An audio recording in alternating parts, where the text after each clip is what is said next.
Hi there, my name's Jem and I work for Grimm&Co, and this is our special World Book Night celebration activity, and I really hope you like it. This activity is actually inspired by this book of mine. It's called Northern Lights by Philip Pullman, and I'll explain a little bit later on about why and how this has inspired this session.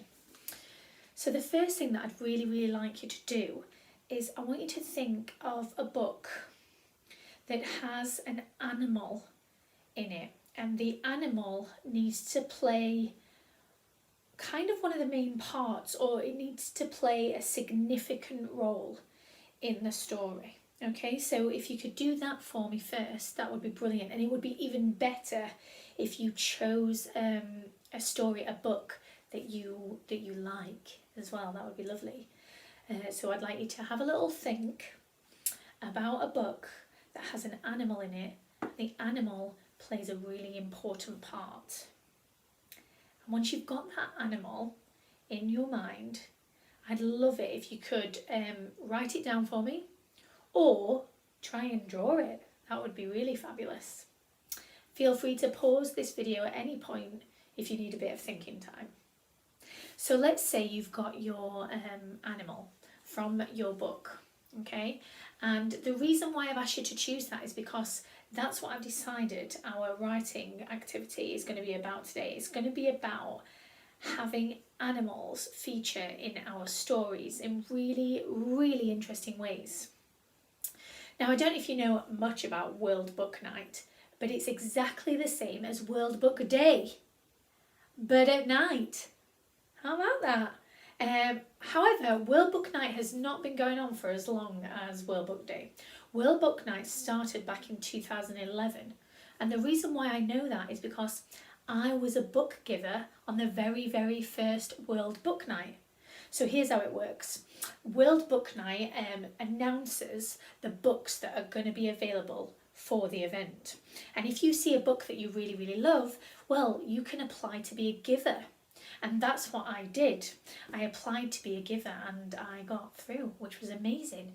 So like 40 copies of this book came to my door, which was amazing. And on World Book Night, I went into town and I just gave the books away, and it was amazing. It was such a brilliant feeling. And my book was this one, and that's why it's my inspiration. So it was the very first World Book Night in 2011.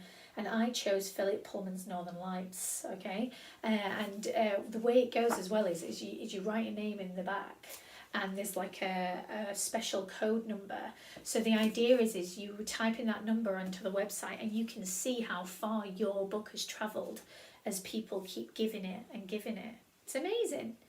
So that's why this activity is all about animals. Because there's there's loads of important animals that feature in this book. But the one that I'd like to focus on is a giant, great, strong polar bear called Ulrich Bernison. Now, Ulrich Bernison is mean, grumpy, out of control. And that's how he comes across to everyone around him. But deep down, he's incredibly lonely. He's got a broken heart. He's very caring, and he will protect you to the death. So, now thinking about the animal from your book, I would like you to list the characteristics of your animal.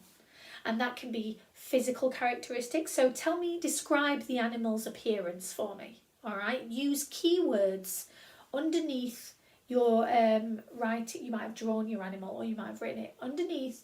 Write a few adjectives for me to describe your animal's physical appearance, but also give me some words to describe your animal's feelings. Like, what are they like as an animal? You know, what kind of emotions do they express? What kind of demeanour and personality do they have? Okay, so by the end of this little bit of an activity, you should have a list of a number of words to describe your animal. Okay, brilliant. Right, so here's the thing now. We're going to write a story. It's just going to be a short story. But if you want to make it a long story, that's absolutely fine. We would love it if your story could involve the animal you have written down. Okay, so you can decide whether you want your main character to be someone that you're going to make up, or whether you want your main character to be you. Okay, but whoever your main character is, they're going to go on a journey with the animal you have described on your piece of paper. Now you might be thinking, oh man, I don't really like my animal. And that's completely fine. The point of the very first exercise was to get you starting to think about different animals in literature. But if you want to change that animal, that's totally fine. If you want to change some of the physical features of that animal, go for it. This is your story. If you want your animal to have some amazing magical powers, I would love that. So just do whatever you want to do, all right, in terms of your animal. But here are the rules, and we don't usually do rules at Grimm&Co, but hopefully you'll go with this.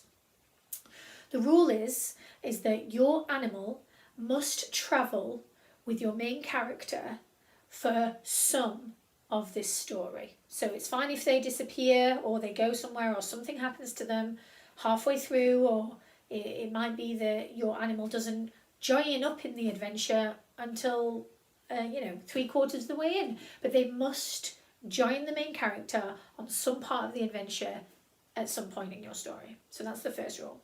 The second rule is that your story must start in the mortal realm. It must start in the human world on planet Earth. Okay, it's got to start there. So it's not as though your main character can't be like an alien. All right, it's got to be, your main character probably needs to be someone that you'd find on Earth. Okay, but there's no reason why they can't travel to a different world. So I would like you to write me a story that involves a main character going on an adventure with a companion who is an animal. All right, and that's it. I'm going to leave that with you.